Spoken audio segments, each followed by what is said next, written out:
Buenos días a todos. Damos inicio al comité GSC correspondiente al 5 de abril de 2018. Datos económicos de la jornada son pocos, limitados a publicación final del PMI en Europa, sobre todo el sector servicios, con lo cual pues se comprobó algo de estancamiento en la dinámica en lo que es el tercer mes del año.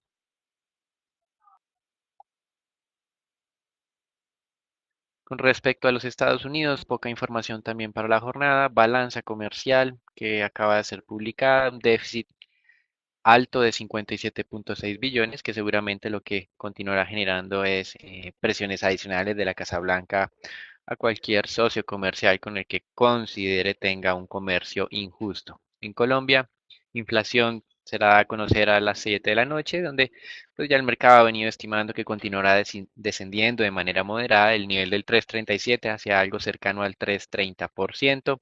Existe recomposición dentro de la inflación en Colombia. Esperamos menores beneficios por el lado de la dinámica de precios de alimentos y, digamos, un avance positivo en lo que es el descenso de la inflación sin alimentos, que tal vez generará espacio para que el Banco de la República en este mes decida reducir la tasa en al menos 25 puntos básicos. En Chile se dio a conocer cifra de actividad económica un poco por debajo de lo que el mercado había anticipado. Y esta madrugada varios medios de prensa en China, dirigidos obviamente por el gobierno, publicaron artículos afirmando que el país nunca se va a rendir a las presiones externas y que en caso de alguna guerra comercial saldrán avantes y la ganarán, mostrando nuevamente lo que hemos mencionado desde el día lunes, esa postura fuerte frente a los Estados Unidos y las medidas que ellos han venido implementando para pues entrar a negociar de una manera un poco, digamos, con o no con tanta desventaja. En Japón, el Banco Central registró el primer descenso en más de un año de la confianza de los consumidores. Este indicador pasó de menos 11.9 a menos 12.4. Las expectativas de inflación, de manera extraña, retrocedieron a pesar de que casi el 75% de los encuestados reportaban que habían percibido incrementos en precios de combustibles y alimentos. En Europa, otra señal de desaceleración, ventas minoristas aumentaron solamente 0.1% frente a una expectativa de incremento del 0.5%. Hemos venido recabando varios indicadores donde muestran desaceleración, pero a pesar de esa desaceleración, el concepto sigue siendo que la economía europea mantendrá una buena dinámica en el año 2018. Y continúan los problemas de carácter político en Italia. El mercado sigue en sí penalizarlo de manera importante, pero aquí no han podido conformar una coalición de gobierno luego de las elecciones parlamentarias que dejaron esta entidad muy fragmentada. Los partidos de centro derecha que tienen la mayoría no tienen suficientes votos para conformar gobierno de manera individual, tienen que buscar una alianza y el partido que en apariencia podría facilitar la alianza, está solicitando términos que, digamos, pueden ser duros desde el punto de vista de mantener a Italia dentro de la Unión Europea. Es decir, existiría el riesgo de que si se le hace caso a ese movimiento conocido como cinco estrellas, eh, nuevamente haya dudas sobre la estabilidad de la zona euro. Por lo tanto, este tema político en Italia continuará generando, digamos, algo de distracción durante el mes de abril y veremos si son capaces o no de conformar un gobierno o tendrán que convocar próximamente nuevas elecciones. En los Estados Unidos, el recién nombrado asesor económico de Trump, Larry Kudlow, afirmó que estos anuncios de aranceles recíprocos entre China y los Estados Unidos lo que realmente están haciendo es abriendo un proceso de negociaciones comerciales. Es un poco extraño la manera, pues, como piensa la administración de Donald Trump, pero pues de todas maneras los funcionarios chinos, como manifestábamos, están intentando mostrarse fuerte en caso de que la administración en los Estados Unidos desee sentarse a negociar algún tipo de temas comerciales. El objetivo arancelario no fue muy claro, afectar la base de votantes del presidente Trump, Kentucky, Texas y Iowa entre los eh, estados que se verían fuertemente afectados si se hacen efectivos esos anuncios de aranceles a 106 productos estadounidenses. Desde nuestro concepto, sin duda, la Casa Blanca fue sorprendida con la respuesta china. Y pues tendremos más adelante seguramente declaraciones de un acercamiento desde el punto de vista de negociación, pero esos acercamientos sin duda van a venir con esos cambios de temperamento del presidente Trump que hace que los mercados se muevan de manera muy volátil. El día de ayer lo vimos, fuerte caída al comienzo y luego fuerte recuperación para cerrar con valorizaciones cercanas al 0,25% para la Standard Poor's. El día de hoy los futuros también apuntan al alza, pero digamos que todo este tema de declaraciones es lo que genera o generará volatilidad a futuro. Al mismo tiempo y con todo este problema de negociación con China, ahora la Casa Blanca dejó de hablar de finalizar el Telecan y ahora cree que en un lapso de 2 a 3 semanas podrá tener un acuerdo preliminar. Obviamente mexicanos y canadienses se mostraron complacidos. Ya hace 2 semanas se había manifestado por parte del primer ministro canadiense que la administración Trump estaría abandonando de alguna manera sus pretensiones de normas de origen para el sector automotriz. Lo que se mencionaba ayer es que tenían una versión un poco más moderada de requerimientos. Hay que ver qué es lo que termina por firmarse. Y el día de ayer el ISM no manufacturero de Estados Unidos descendió del 59.5 al 58.8, pero ese nivel de 58.8 sigue siendo muy positivo. Y al mismo tiempo, como compartimos ayer en nuestro comité de generación de empleo privado, fue de 241.000 puestos de trabajo, superando las expectativas de 205.000.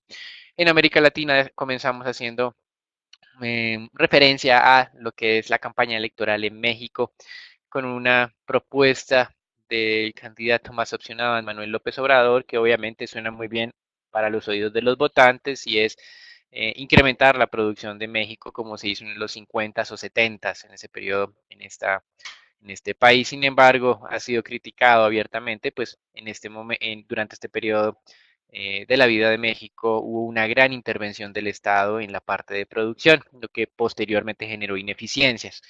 Por lo tanto, los otros candidatos que en apariencia no tienen casi opciones de ganarle a Andrés Manuel López Obrador lo atacaron lógicamente diciéndole que sus ideas eran obsoletas.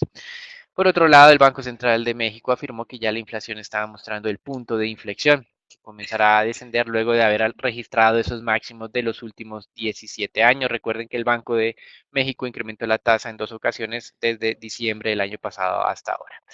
Y en Brasil, tal vez la noticia más importante de América Latina, el Tribunal Federal ratificó que Lula debe estar en la cárcel independiente de que aún tenga instancias judiciales para defenderse. En el 2016, este mismo tribunal había tomado una decisión en la misma línea con una votación de 6 a 5. El tribunal tiene 11 miembros y el día de ayer se replicó esa misma decisión. La idea es que un condenado en segunda instancia, como le sucedió al expresidente Lula en enero de este año, tiene que ir a la cárcel para ir cumpliendo su condena independiente de que haya instancias adicionales de defensa. Lo lógico entonces sería que al cabo de 1 semana o 2 semanas ya el presidente Lula ingrese a la cárcel. Y esto en cierta medida va a ser un poco más difícil su inscripción como candidato el próximo 15 de agosto. De todas maneras, recuerden que estar en la cárcel no significa que no pueda presentarse como candidato al Partido de los Trabajadores. Esa tarea le quedará al Tribunal Electoral, que él sí tiene suficiente potestad y además está autorizado por la ley para prohibir esta inscripción. Los abogados del expresidente Lula en apariencia van a buscar todas las instancias judiciales para evitar que el Tribunal Electoral se pronuncie para el 15 de agosto y llevarlo hasta el 14 de septiembre, momento en el cual ya no puede haber cambio de candidatos, teniendo en cuenta que el expresidente Lula en todos los sondeos de intención de votos ganaría tanto en primera como en segunda vuelta. Este tipo de condenas en Brasil genera una inhabilidad de 8 años para ejercer cargos públicos. Lo normal en un país desarrollado es que una persona imputada por temas de corrupción no pueda volver a la vida pública, pero en Latinoamérica eso está perfectamente contemplado y validado. Con relación a Argentina, unas noticias que no han sido tan positivas en las últimas 24 horas y ha mostrado como un sondeo que realiza el Banco Central concluyó con una reducción en las expectativas de crecimiento para este año 2018 de niveles del 2.7 al 2.5% y de incremento de expectativas de inflación por encima del 20% cuando la meta de este año es del 15%. Al mismo tiempo, la administración Macri intenta mejorar su imagen con miras al el año 2019, donde nuevamente habrá elecciones presidenciales. Todavía no se tiene certeza si Macri se va a presentar, pero la administración está trabajando en planes de inversiones en infraestructura para acelerar el crecimiento económico y mejorar la percepción de los votantes.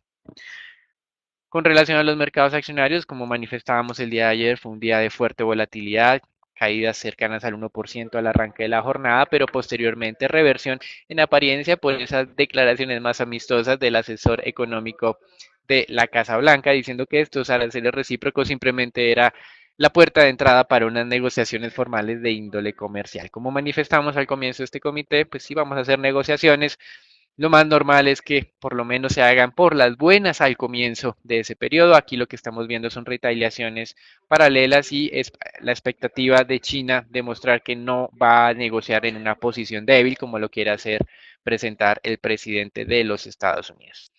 Hoy Futuros está mostrando una dinámica positiva. Más adelante Natalia mostrará los niveles de referencia. Y el día de ayer se confirmó que el próximo 11 de abril el presidente y fundador de Facebook comparecerá ante el Congreso de los Estados Unidos por lo que fue esta filtración de información de usuarios de Facebook hacia una compañía que hace estudios de carácter político. Inicialmente los cálculos que se habían mencionado en el mercado es que se habían filtrado información de cerca de 50 cuentas de usuarios. Ya el día de ayer, de manera directa, Facebook anunció que directamente se comprometieron información de más de 300.000 usuarios, pero que sus contactos también estaban dentro de esto y por eso el número aumentaba a 87 millones de cuentas de usuarios. Como lo venía mencionando Daniel, ya vemos que los futuros del Standard Poor's están mostrando unas primeras señales de posible recuperación. Esto muy en línea con la señal que vemos por parte de nuestro indicador técnico. Esta fue anunciada el 3 de abril a comienzos de esta semana, pero pues hasta ahora está siendo confirmada con lo que fue la consolidación por encima del nivel de los 2.630 puntos. Por el momento nos estamos acercando de nuevo al nivel de congestión sobre los 2.680 puntos, por lo cual tanto en el corto plazo como lo estamos viendo este nuevo avance y de manera estructural por parte del oscilador que también se torna al terreno positivo, podríamos empezar a ver que se calme la incertidumbre entre los mercados accionarios y podría generar por lo menos en el corto plazo una estabilización para las acciones. Pasando con el mercado de divisas, lo que estamos viendo es un dólar que gana frente a frente a todas las monedas del G10 después de 3 jornadas consecutivas donde había perdido frente a estas monedas fuertes, ya está empezando a recuperarse en las monedas de los mercados emergentes.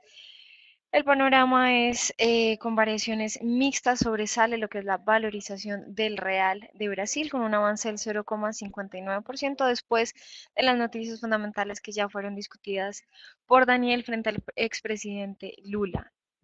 Ya pasando con los metales, el oro retrocedió desde máximos de una semana, pero cerró en el terreno positivo en medio de esta leve recuperación que está presentando el dólar frente a monedas fuertes como lo son el yen japonés. Hasta esta hora de la mañana vemos que el oro pues se ubica con una caída y un retroceso ligero del 0,27%.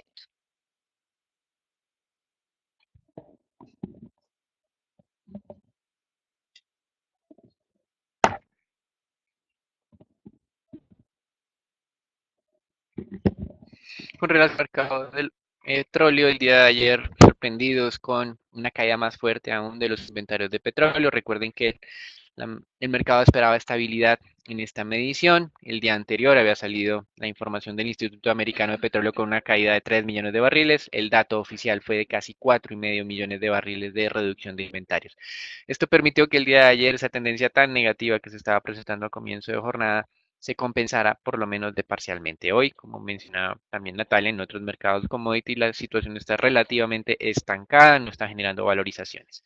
Ayer hubo una buena información nuevamente con relación a la producción de los países miembros de la OPEP. Recuerden nuestra crítica acerca de la producción de Rusia que creció a máximos de los últimos 11 meses, pero dentro de la OPEP la producción cayó a mínimo de los últimos 11 meses gracias a problemas operativos más que a decisiones conscientes de los diferentes participantes. Y en estos problemas operativos tenemos a Angola, Libia y por supuesto nuevamente Venezuela. Con base en esto, la producción del cartel fue de solamente 32,19 millones de barriles día durante el mes de marzo, sobrecumpliendo obviamente la meta de recorte establecida en el 2017.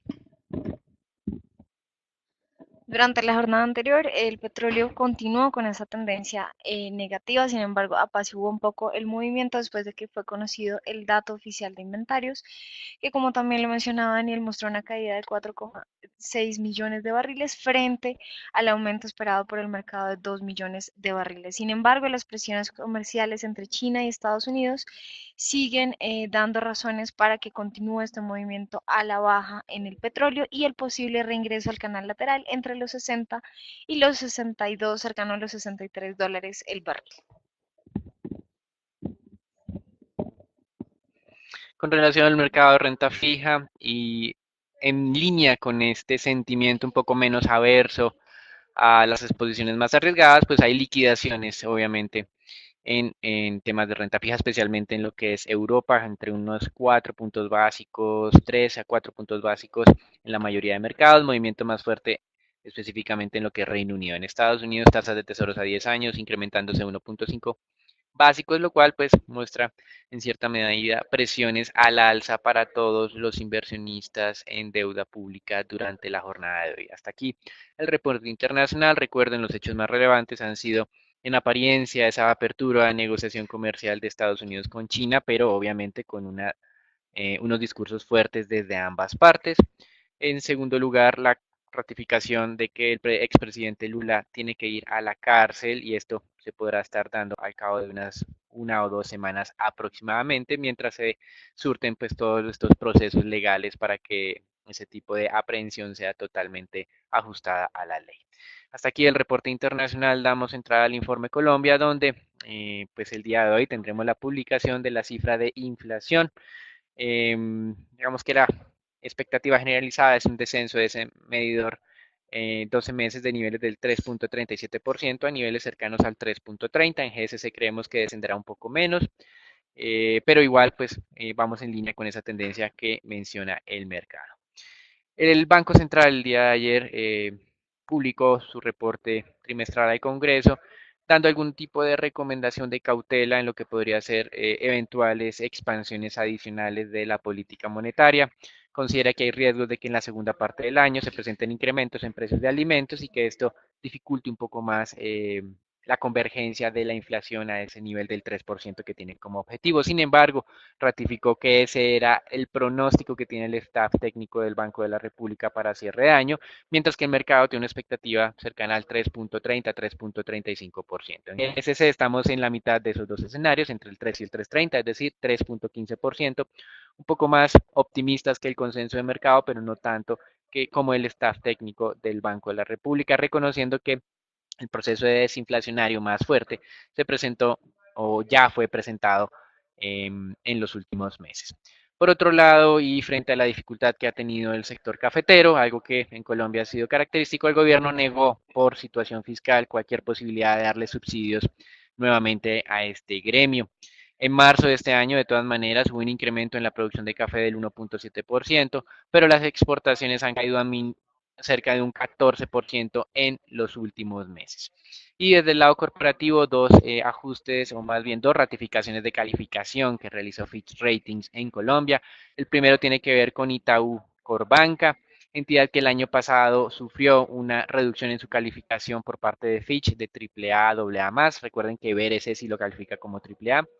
Y además Fitch lo había penalizado con una perspectiva negativa en su calificación. Pues bien, en esta revisión, debido a una mejora en su dinámica de calidad de cartera, eliminó esa perspectiva negativa y la asignó estable, lo cual consideramos es un buen, digamos, un buen indicador para este emisor que ha sido uno de los preferidos durante los últimos meses por los inversionistas, teniendo en cuenta los spreads de rentabilidad que pagaban estos papeles frente a otros títulos considerados AAA.